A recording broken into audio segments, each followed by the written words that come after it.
Taqabbal minna innaka antas sami'ul alim. Ya Allah, Rabb kami, terimalah amal ibadah kami. Sesungguhnya Engkau Maha mendengar lagi Maha mengetahui.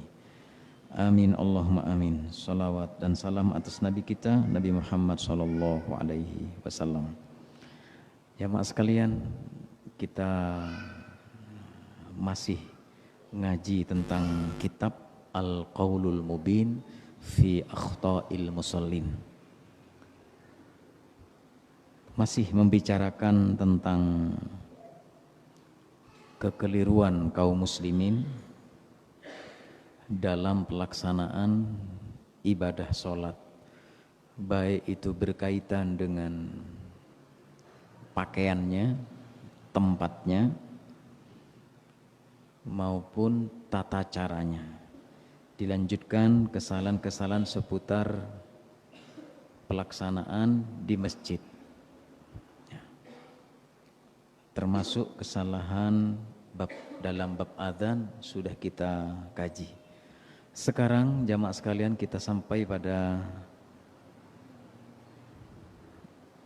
akhta'ul musallin, kesalahan orang-orang dalam bab ini ketika indama dakhalal masjid, ketika masuk masjid, tarku sholata tahiyyatil masjid, dengan meninggalkan sholat tahiyatul masjid. Jadi sengaja masuk ke masjid tapi tidak sholat tahiyatul masjid. Pada bab ini muallif kitab ini menyampaikan beberapa hadis, ya. Di antaranya di sini dalam riwayat Al-Bukhari, ulama hadis tidak meragukan tentang kesahihannya, ya. Dalam Sahihul Bukhari dari sahabat Abu Qatadah As-Sulami radhiyallahu anhum, bahwa Nabi sallallahu alaihi wasallam bersabda, "Idza dakhala ahadukumul masjid falyarka' rak'ataini qabla ayyajlisa." Dalam hadis ini jamaah sekalian, idza dakhala, apabila masuk, ahadukum al-masjid, seorang di antara kalian masuk ke masjid, falyarka', hendaklah ruku', maksudnya hendaklah salat, gitu ya. Rak'ataini, 2 rakaat,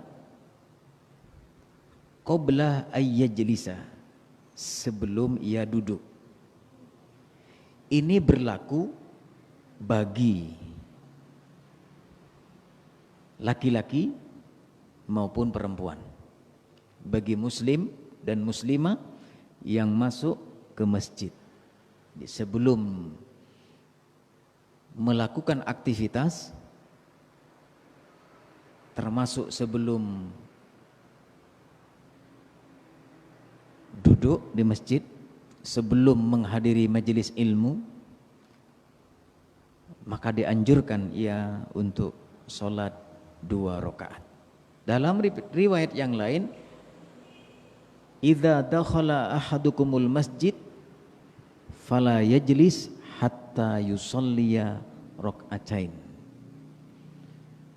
Apabila di antara kalian masuk ke masjid, fala yajlis, jangan langsung duduk, hatta yusalliya, sampai ia sholat rak'atain, 2 rakaat.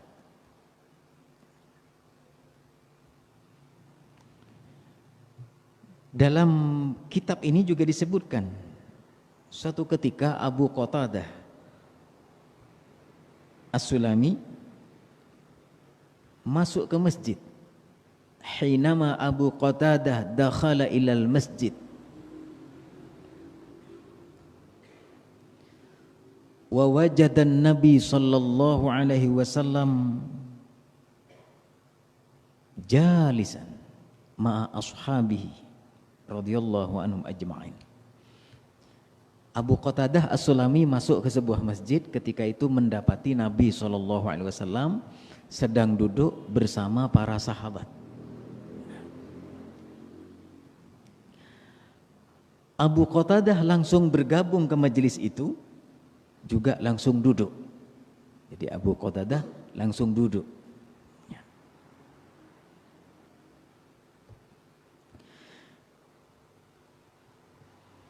Kemudian Nabi SAW bersabda, lima lam tusalli, kenapa kamu tidak sholat?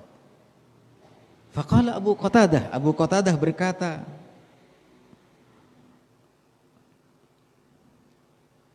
ra'aituka jalisan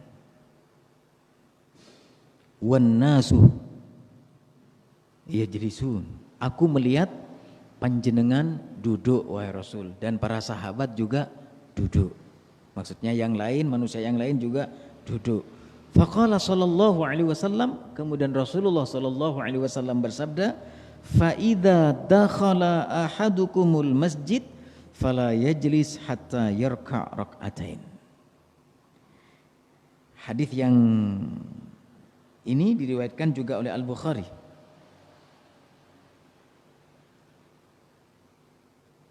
Kata beliau sallallahu alaihi wasallam, bukan hanya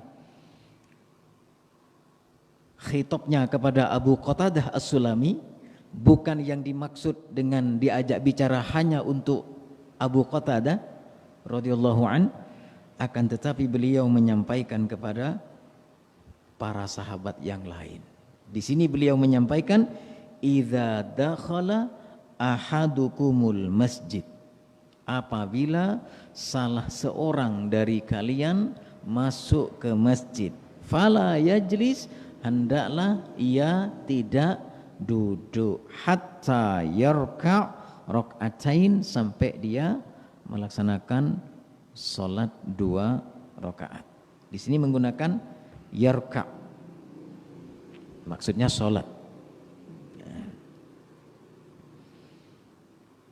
Jamaah sekalian, ketika pembahasan bab ini kemudian ada yang bertanya,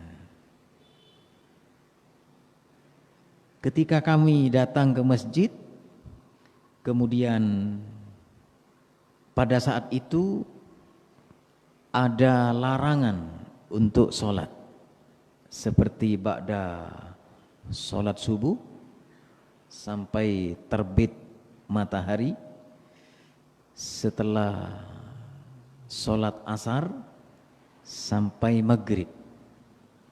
Apa yang bisa kami lakukan? Satu sisi kita membaca hadisnya, ketika masuk masjid jangan duduk kecuali sholat 2 rakaat. Di sisi lain ada larangan untuk sholat. Beberapa ulama Ahlus Sunnah wal Jamaah untuk 2 waktu ini tetap dianjurkan sholat, dikarenakan larangan itu adanya sebab.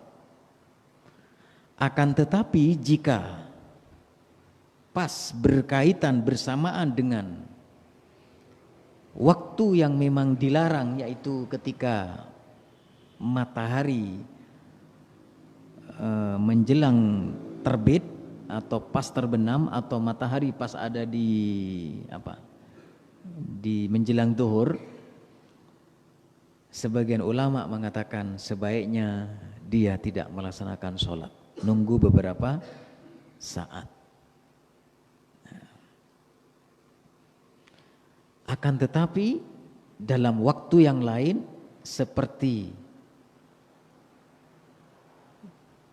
ketika kita menghadiri sholat Jumat, setelah kita sholat tahiyatul masjid, jika datangnya agak pagi, misalnya jam 11, itu kan belum zuhur. Setelah kita menunaikan sholat tahiyatul masjid, kemudian ada waktu sholat namanya sholat menunggu sampai sa'idal khatib 'alal mimbar, sampai khatib atau imam naik ke mimbar. Boleh ia melaksanakan sholat sebanyak-banyaknya, 2 rakaat salam, 2 rakaat salam. Namanya sholat apa? Intidhar, ya. Sholatul intidhar. Padahal kita tidak tahu apakah ketika kita menunaikan sholat kemudian bertepatan dengan larangan waktu sholat. Ulama Ahlus Sunnah tetap membolehkan, tetap melaksanakan sholatul intidhar sekalipun pada waktu itu. Hanya sebagian saja yang berpendapat untuk tidak menunaikan ibadah sholat lagi. Wallahu ta'ala alam. Antum bisa memilih, ya. Tapi jangan sampai mengatakan begini, wah saya tidak pernah sholat Pak di waktu terlarang itu. Bu, kenapa? Karena saya datangnya khotib sudah naik mimbar. Nah, berarti terlambat dia. Tapi tetap sholat tahiyatul masjid, ya. Sekalipun khotib sedang berkhutbah, kemudian dia datang terlambat, maka dia tetap disyariatkan untuk sholat 2 rakaat tahiyatul masjid itu. Nah, 3 hadis ini menjadi dasar yang sangat kuat ketika kita memasuki masjid untuk menunaikan ibadah sholat tahiyatul masjid, istilah kita. Bagaimana jika masuk masjid kemudian waktunya tinggal sedikit, sementara berangkat dari rumah belum sholat qabla dhuhur misalnya, belum sholat qabla asar misalnya. Padahal di masjid itu atau yang sering kita dengar, kita lihat ada jam digital seperti di atas ini, iqamah tinggal 3 menit. Apakah kami bisa, satu sisi kami ingin melaksanakan sholat tahiyatul masjid, sementara juga kami ingin sholat qobliyah duhur atau yang lainnya. Sebagian berpendapat dalam fatwa Asy-Syabakah itu menyebutkan apabila 2 ibadah yang sama, sifatnya sama, jenisnya sama, maka boleh mewakilinya. Berarti dia melaksanakan sholat qobla duhur atau qobla asar, maka dia telah mencukupi untuk tahiyatul masjidnya. Jadi dibolehkan. Tapi jika waktunya masih muwassa', misalnya kita masuk masjid di jamnya itu masih baru saja selesai adzan, atau masih kira-kira ada 6 atau 7 menit untuk iqamah, maka sangat dianjurkan untuk kita sholat tahiyatul masjid sekaligus qobliyahnya itu. Maksimalkan kita ada waktu untuk menunaikan ibadah-ibadah tatawwu kita. Karena ibadah tatawwu termasuk bagian dari amalan Rasulullah sallallahu alaihi wasallam, begitu juga para sahabat dan orang-orang yang salafun as-salih. Kemudian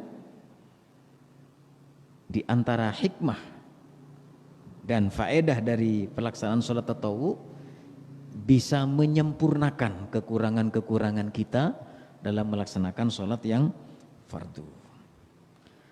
Dasar-dasar ini kemudian menjadi satu kesalahan bagi setiap orang yang sengaja meninggalkan atau sengaja tidak melaksanakan sholat tahiyatul masjid.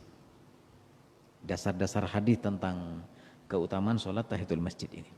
Sampai beliau Nabi SAW saat berkhutbah, ada seorang tiba-tiba datang langsung duduk, beliau masih memerintahkan untuk sholat. Itu karena pentingnya sholat tahiyatul masjid. Bagaimana jika iqamah sudah berkumandang? sementara dia ingin melaksanakan sholat tahiyatul masjid atau dia sedang melaksanakan sholat tahiyatul masjid, maka yang tepat adalah ia tidak melaksanakan sholat apapun dalam bentuk sholat sunnah ketika iqamah sudah dikumandangkan. Dan ketika dia baru melaksanakan dapat 1 rakaat, kemudian iqamah telah dikumandangkan dan imam sudah mempersiapkan, maka seorang yang sedang sholat sunnah ini hendaknya ia membatalkan sholatnya itu untuk segera bergabung pada jamaah yang sedang menata shafnya. La sholata idza iqamatis shalah. Tidak ada sholat lagi ketika iqamah sudah dikumandangkan, illal maktubah, kecuali sholat yang fardu. Itu pada bab kesalahan orang yang masuk masjid yang sengaja tidak sholat tahiyatul masjid. Kesalahan yang kedua, tidak membuat sutroh. Apa sutroh bahasa Madura? Ya, batas, batas. Ya, batas untuk sholat. Itu namanya sutroh. Ya, biasanya seperti itu, ya.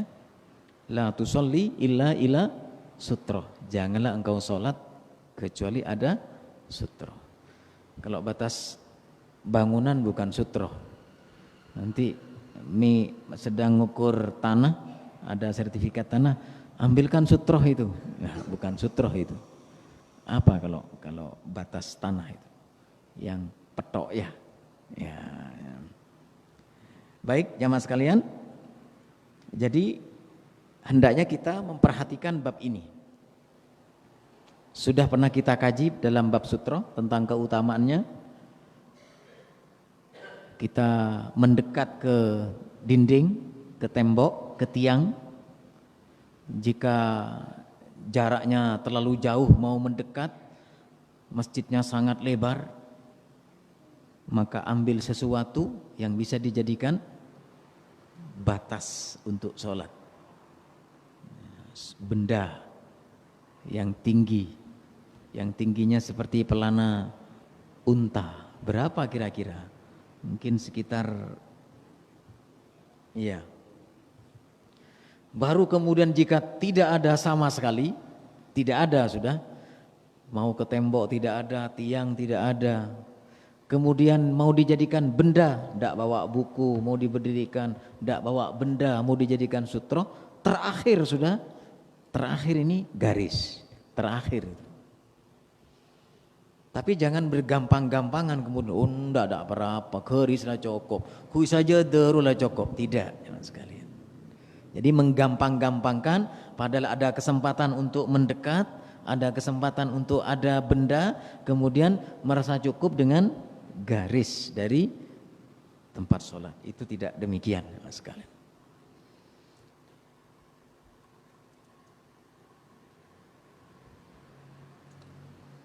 Kemudian di bab ini juga dibahas kesalahan sebagian muadzin ketika mau iqamah, dia membaca surat Al-Ikhlas. Mungkin pernah kita jumpai. Kalau di sini kita tidak menjumpai, ya sekalian. Termasuk sebelum adzan membaca tasbih, subhanallah walhamdulillah wala ilaha illallah Allahu akbar. Biasanya seperti itu, maka kita harus menghindari, jamaah sekalian. Termasuk kemudian satu kesalahan, orang yang masih tetap melaksanakan sholat sunnah padahal iqamah sudah ditegakkan.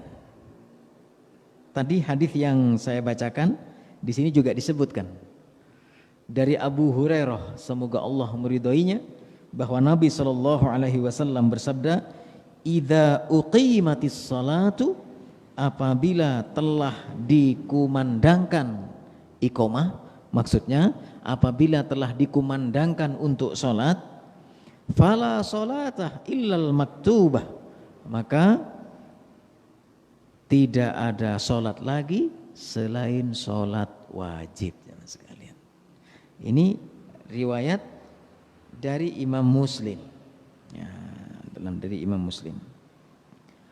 Namun bagaimana jika seorang yang sedang menunaikan ibadah sholat kemudian iqamah dikumandangkan, padahal dia sudah duduk tasyahud akhir, maka diselesaikan. Atau ada seorang yang belum tahu, kemudian biasanya dia tidak pernah terlambat untuk melaksanakan sholat berjamaah. Karena udzur tertentu dia pun terlambat, sehingga dia melaksanakan sholat padahal iqamah sudah dikumandangkan. Hanya kasuistis, maka imam yang bijak menunggu. Kurang 1 rakaat, imamnya nunggu sambil mengatur shaf. Tidak apa-apa, imamnya menunggu. Maksudnya memberi kesempatan kepada orang yang sedang sholat menyelesaikan sholatnya. Nah, jadi demikian, Mas sekalian. Jangan kemudian jam digital yang dihitung mundur itu menjadi keharusan, menjadi patokan. Ini kan tujuannya membantu. Misalnya bagi jamaah, bagi makmum itu supaya tahu diri, kalau sudah tinggal 1 menit jangan memaksa sholat tahiyatul masjid, kecuali minta izin dulu ke imamnya. Maaf Mas Imam, saya mau sholat dulu. Ya, boleh, tidak apa-apa, gitu ya. Tapi kalau sudah terbiasa, sudah di jeda antara adzan dengan iqamah sudah lama, maka sudah diberi kesempatan kok tidak melaksanakan, ya, dibiasakan untuk tepat melaksanakannya. Kemudian jika tidak ada jam digital dan semisalnya, menggunakan perkiraan, kira-kira 15 menit, atau orang yang makan menyelesaikan makannya, orang yang berwudu menyelesaikan wudunya sampai menyelesaikan sholat sunnahnya dan sebagainya, baru iqamah. Iya, silakan.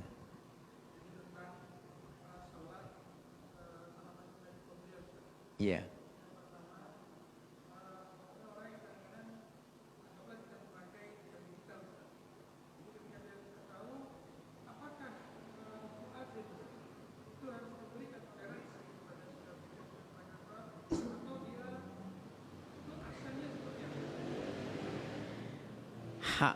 Hak prerogatif yang memberikan rukhsah itu, memberikan keringanan, memberikan apa istilahnya tadi? Memberikan dispensasi toleransi, itu sebetulnya ada pada imam. Jadi kalau imam sudah memerintahkan aqimis shalah, tidak ada toleransi itu sudah. Jadi dia harus berhenti. Tapi kalau misalnya muadzinnya sudah maju mau iqamah, imamnya tahu ada, tunggu dulu, boleh dia jangan memaksa. Enggak, pokoknya sudah tit ini, ya jangan begitu ya. Nah, jadi enggak, ini patokannya ini, jangan ya sekalian ya. Seumpama. Tapi di sisi lain jamaah juga harus tahu diri. Mulai orang 5 menit ki buru berangkat dari Combon, dapat ke sini tinggal 1 menit sik maksa sholat sunnah, ya janganlah begitu ya. Jadi istilahnya berangkat lebih awal begitu. Saya juga seperti yang saya sampaikan, satu ketika mau ngisi pengajian di Banyuwangi Ahad pagi, kena macet, padahal waktu tinggal kira-kira 15 menit, sementara jarak tempuh masih kira-kira kurang 30 menit. Menurut sang driver itu 30 menit insya Allah nyampe. Ternyata waktu sudah tinggal sekian. Waduh, gimana? Di depan itu ada truk, tulisannya apa itu? kuning tulisannya hitam. Mun kafuru mata jalan beri itu. Soalnya coba bayangkan ya sekali aja. Betul itu. Mun kafuru mata jalan. Masya Allah. Ini bagi kita yang akan melaksanakan sholat, ya, maka kalau kita ingin mendapati keutamaan-keutamaan, mulai dari keutamaan sholat tahiyatul masjid, keutamaan sholat sunnah sebelumnya, keutamaan berada di shaf terdepan, berangkatlah lebih awal. Ada 7 keutamaan minimal mendapati dan merapatkan shaf terdepan itu. Minimal ada 7. Apa yang pertama? Mengikuti sunnah. Karena Rasulullah bersabda, "Sawwu sufufakum fa inna taswiyatas sufuf min iqamatis shalah." Yang kedua, mendapatkan doanya malaikat dan sholawatnya Allah maksudnya. Kemudian yang ketiga, dia berusaha untuk memberi kelonggaran, memberi kesempatan kepada shaf yang di belakang untuk maju. Yang keempat, dia berusaha untuk menutup celah-celah syaitan dengan merapatkan shaf itu. Yang kelima, dia ingin menyempurnakan pahala dari sholat berjamaahnya. Kemudian yang keenam, dia berupaya untuk di samping itsba'us sunnah, kemudian ihya'uha, mengikuti sunnah Nabi, kemudian dia mendakwahkan, maksudnya menghidupkan sunnah-sunnah Nabi. Kemudian yang ketujuh, dia berada dalam jaminan Allah Subhanahu wa taala. Dan masih banyak tentunya, itu sebagian yang kita ambil dari beberapa riwayat. Ya, jadi kembali kepada pertanyaan tadi, maka yang memberikan toleransi hak mutlaknya itu ada pada imam. Bahkan imam memerintahkan untuk iqamah. Jika sholat Jumat khotibnya belum turun dari mimbar, tidak boleh iqamah dikumandangkan. Mungkin khotib masih ada keperluan, tidak boleh. Kecuali kalau sudah bersiap di tempat sholatnya, maka boleh dia. Atau si imam sebelum turun, dia mengucapkan aqimis shalah, tegakkan sholat, maka boleh sang muadzin untuk segera menuju untuk iqamah. Masih ada sebagian dari kaum muslimin, padahal sang khotib satu ketika masih memperbaiki sarungnya, selorke, sudah iqamah. Nah, itu satu kesalahan.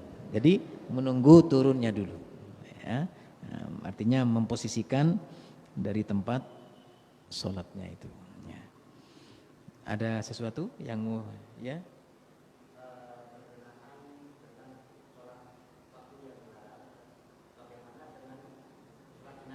Oh iya, sholat jenazah itu di 3 waktu itu tidak boleh. Matahari pas terbit, pas tenggelam, kemudian sebelum zawal, itu tidak boleh. Adapun setelah sholat asar itu boleh. Jadi ketika jenazah mau dikebumikan, dimakamkan, ternyata sudah dibawa ke masjid. Apa yang dilakukan? Apakah sholat jenazahnya dulu ataukah sholat asarnya? Sholat asarnya dulu. Setelah sholat asar baru sholat jenazah. Karena itu sebab, ya, ada sebab. Ya, jadi dibolehkan tetap melaksanakan sholat asarnya. Bahkan sholat sunnah setelah asar, jika matahari masih tinggi, wasyamsu murtafi'ah, kan masih dibolehkan. Nah, itu ya. Apalagi sholat jenazah itu termasuk fardu, ya, fardu kifayah kan. Nah, maka boleh ditunaikan setelah sholat asar. Bagaimana jika ada jenazah sudah disiapkan di masjid, kemudian mau disolatkan, ada yang selesai sholat asar, beberapa orang tidak ikut sholat jenazah dengan mengatakan saya tidak melaksanakan sholat setelah sholat asar. Ya sudah, kita hormati. Artinya kita jangan memaksa, enggak bisa, bukan waktunya acakik gitu. Untuk hal-hal seperti itu, ya. Jika ada yang tidak berkenan untuk sholat jenazah, ya, mungkin mereka sebagai bentuk kehati-hatian. Tetapi dalam Al-Fatawa disebutkan bolehnya melaksanakan sholat jenazah setelah sholat asar. Tapi jangan terlalu lama, nanti jam 5 baru, itu tidak boleh sudah, ya. Maksudnya baru selesai. Ya. Menguburkan jam 5 baru berangkat ke kuburan, tidak boleh. Nunggu nanti setelah sholat maghrib, ya. Walaupun makbarahnya sudah siap, tapi kalau masih agak lama, kan butuh waktu kira-kira 1 jam itu, kira-kira ya, kalau estimasi waktu kita untuk melaksanakan itu bisa lebih, ya. Gitu Pak, ya, masih, ya.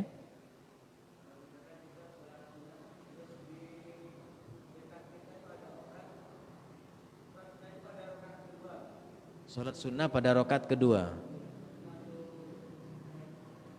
Iya. Mau sholat.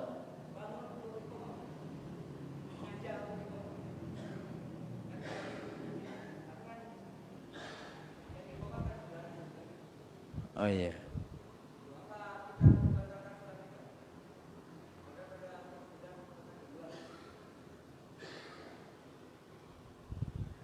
Wallahu ta'ala alam, ya. Maka lihat kondisinya. Jika memungkinkan menyelesaikan, selesaikan. Tapi ternyata imamnya langsung takbir, maka hak kita batalkan. Insya Allah kita tetap mendapatkan keutamaan sholat sunnahnya tadi, karena kepatuhan kita kepada pelaksanaan sholat berjamaah. Lain waktu diberi nasihat, ya. Maksudnya bukan nasihat, masukan. Kemarin malam Senin kemarin di Masjid Ibrahimi Situbondo, the Sumber Kolak, ada yang bertanya demikian. Artinya satu ketika kami sholat sunnah, kami berada di masjid sholat sunnah untuk ingin kami sholat berjamaah. Setelah kami tahu tentang wajibnya laki-laki sholat berjamaah ke masjid, kami berupaya untuk pergi ke masjid melaksanakan. Ketika kami sholat sunnah, kemudian ada orang yang mencolek kami dari belakang. Ternyata dia bermakmum. Jadi dia posisinya sholat sunnah, baru saja dikumandangkan adzan, tiba-tiba ada orang nyolek. Akhirnya kami memberi tanda begini.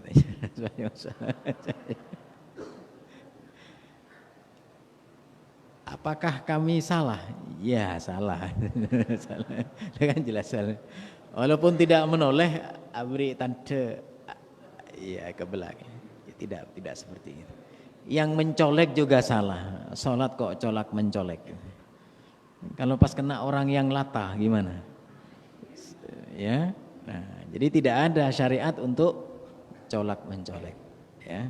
Nah, jadi akhirnya setelah kita sampaikan bagaimana Abdullah ibnu Abbas bermakmum kepada Nabi SAW ketika sholat malam, beliau yang berada di posisi sebelah mana? Kiri, kemudian dipindah sebelah kanan, itu menunjukkan syariatnya bolehnya pindah, disyariatnya pindah, dan sekaligus posisi sholat berjamaah jika berdua. Apa di antara jamaah? Kula mangkene ke umur sabida kempak. Ki bro oning mangken nikah, ngono salat berjamaah nikah ajijir, masya Allah. Jadi seperti itu. Jadi yang biasa itu adalah jadi tepuk menepuk itu sejak dulu ternyata ya. Sudah sejak dulu. Nah, akhirnya kita sampaikan kaifiyahnya itu. Ya. Demikian ya. Ya. Yang mana? Oh ya. Apakah? Oh iya. Masya Allah ya.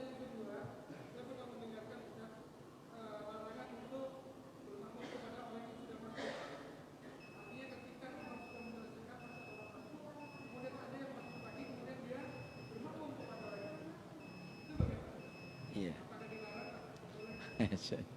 Iya. Baik. Yang jelas salat itu merupakan ibadah. Tidak boleh kita berkreasi dalam urusan ibadah. Ketika Nabi SAW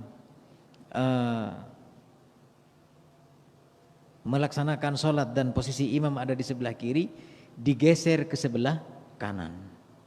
Berarti posisi makmum dengan imam itu di sebelahnya, maksudnya sebelah kanannya imam. Berarti tidak di belakang seperti orang yang sampai mencolek itu. Kan maksudnya orang mencolek itu memberi tanda kalau dia mau bermakmum. Nah, karena tidak pernah terjadi pada masa Nabi orang yang seperti itu, dan ini adalah termasuk fiqhul asriyah, fikih apa? Pada saat ini fikih kontemporer, maka sebaiknya kita merujuk kepada sunnah. Karena tidak ada colak mencolek, maka tidak boleh kita menepuk atau mencolek. Maka yang tepat adalah cukup mengeraskan bacaan takbirnya dan berada di posisi di sebelah kanan dari imam. Apakah sejajar, apakah mundur sedikit, terjadi khilaf.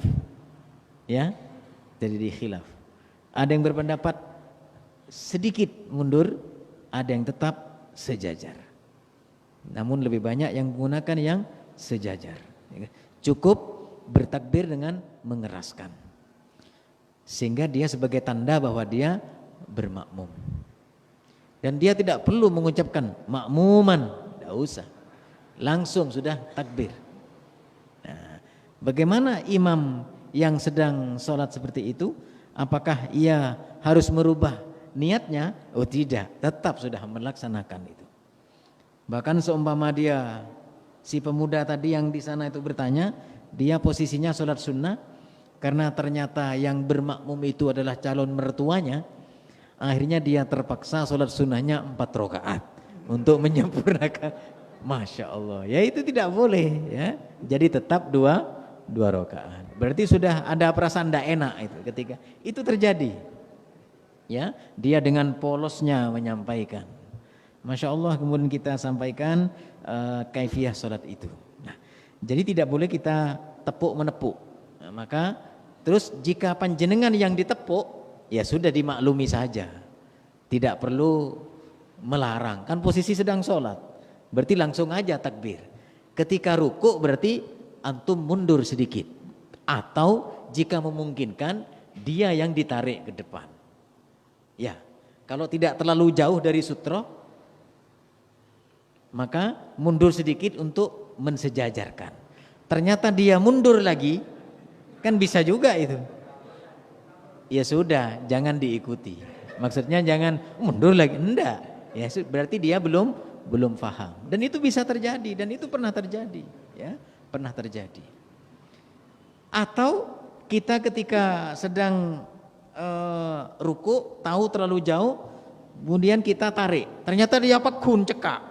Ya sudah, jangan dipaksa, betul. Tidak boleh kita. Ya sudah, biarkan. Nah, baru nanti kalau ada waktu kita berbincang tentang itu, tentang sunnah dengan bahasa yang enak, dengan bahasa yang santun. Akhi, ana seneng antum suka berjamaah, misalnya. Tapi nanti kalau berjamaah lagi begini, kan enak daripada ente tidak ngaji. Ya tersinggung lah orang. Tidak boleh begitu ya. Nah, jadi seperti itu. Kemudian apa tadi yang kedua? Ya. Ada seperti ini. Tidak sah sholat berjamaah kedua di masjid itu jika telah melaksanakan, bukan tidak sah ya, dibenci ya, jika jamaah sudah selesai. Ada beberapa penjelasan di sini. Penjelasan yang pertama, jika di situ adalah imamnya imam rawatib, maka ini tidak boleh melaksanakan sholat jamaah berikutnya. Kenapa? Itu akan menimbulkan fitnah. Berarti orang yang berjamaah kedua itu berontak terhadap imam yang telah ditetapkan. Supaya kaum muslimin tepat waktu, tidak menunda-nunda, mengentengkan, akhirnya rusak. Kalau dibolehkan enak nih, terlambat juga datang nanti ketemu sama yang masbuk berdiri, dia datang bermakmum lagi. Dia posisinya dapat 2 rakaat selesai, datang lagi yang masbuk, akhirnya terus menerus. Nah, jadi mudaratnya lebih banyak gitu ya. Sementara yang berpendapat karena syariatnya salat berjamaah, jika kondisi daruri, orang itu tidak ada unsur kesengajaan, dia tidak ada unsur kesengajaan, dia ingin mendapatkan salat berjamaah, udurnya udur syar'i sampai dia masbuk, apakah boleh dia bermakmum kepada orang yang tadi masbuk tadi menyelesaikan, kemudian dia, di antara ulama berpendapat boleh, karena keutamaannya sholat berjamaah. Tapi dengan catatan persyaratannya itu, dia tidak terbiasa, artinya kasuistis. Kalau tiap saat seperti itu, nah itu akhirnya menjadi kebiasaan. Sampai teman-teman yang lain mengatakan begini, pola andi kumpulan hadis masbuk. Akhirnya kebiasaan ya, terbiasa ya. Nah. Yang berpendapat seperti bolehnya berjamaah berikutnya itu ya, ketika ada seorang yang terlambat masbuk selesai, dia mendapati, kemudian diperintahkan untuk bersodakoh, untuk berjamaah bersama yang baru datang. Itu yang menjadi landasan bolehnya berjamaah walaupun telah selesai dari pelaksanaan sholat berjamaah itu. Tapi itu kan cuma terjadi sekali pada masa itu. Abu Bakrah yang terlambat dari masbuknya itu, ketika takbir sambil ruku berjalan menuju shaf, itu kan terjadi sekali. Setelah itu belum pernah. Ketika itu Rasul dengan penuh sambil tersenyum sambil mendoakan. Gimana doanya Nabi kepada Abu Bakrah itu? Zadakallahu hirsan. Semoga Allah menambahkan semangatmu untuk melaksanakan sholat berjamaah. Wala ta'ud, jangan kau ulangi. Kata Nabi SAW, jangan kau ulangi itu, jangan seperti itu. Artinya, jika engkau mendatangi sholat berjamaah, datanglah dengan bisakinah wal waqar, dengan tenang dan penuh tawadhu. Fama adraktum fasallu wa ma fatakum fatimmu, kan begitu. Apa yang kau dapati imam itu tunaikan, yang kau terlewatkan sempurnakan. Pada bab itu, jika kau mendapati posisi sedang ruku, bertakbirlah, bersiaplah langsung ke ruku, maka kau mendapati rakaat dari ruku itu. Jika posisi sujud, bertakbirlah, kemudian takbirlah untuk sujud. Kemudian tetapi itu tidak dihitung sebagai rakaat. Ada orang tidak mau itu ikut sujud, tetap berdiri, menunggu sampai berdirinya jamaah. Ditanya, kenapa anda tidak ikut? Rugi saya Pak. Kan rugi. Itu tidak dihitung rakaatnya. Benar memang tidak dihitung, tapi tidak begitu. Wa ma adraktum fasallu wa ma fatakum faatimmu. Jadi apa yang kau dapati posisi, ya sudah tunaikan seperti itu. Ini berlaku bagi muslim dan muslimah, bagi ikhwan wa akhwat sama. Ya, dalam posisi termasuk kaifiyahnya itu sama. Ya, jadi kita berupaya untuk melaksanakan. Ya sedapat mungkin kita tidak masbuk, gitu ya. Apalagi kalau terbiasa masbuk itu nanti ngentengkan. Kecuali udur ya, apalagi di zaman sekarang macet gitu kan, atau masih udur syar'i mabtun, sakit perut dan semisalnya ya, itu berbeda, maka tunaikan. Jangan karena ingin mendapati sholat berjamaah padahal baru datang sedang menahan air kencing, akhirnya dia memaksa masuk ke jamaah, keutamaan sholat berjamaah sambil begini. Bisa juga itu ya, menahan untuk buang, itu tidak boleh, maka naikkan. Waduh, mohon maaf nih kelewat waktunya. Demikian, subhanakallah bihamdik asyhadu an la ilaha illa anta astaghfiruka wa atubu ilaik. Sepertinya ada mungkin diadani, setelah diadani dianjurkan untuk makan. Assalamualaikum warahmatullahi wabarakatuh.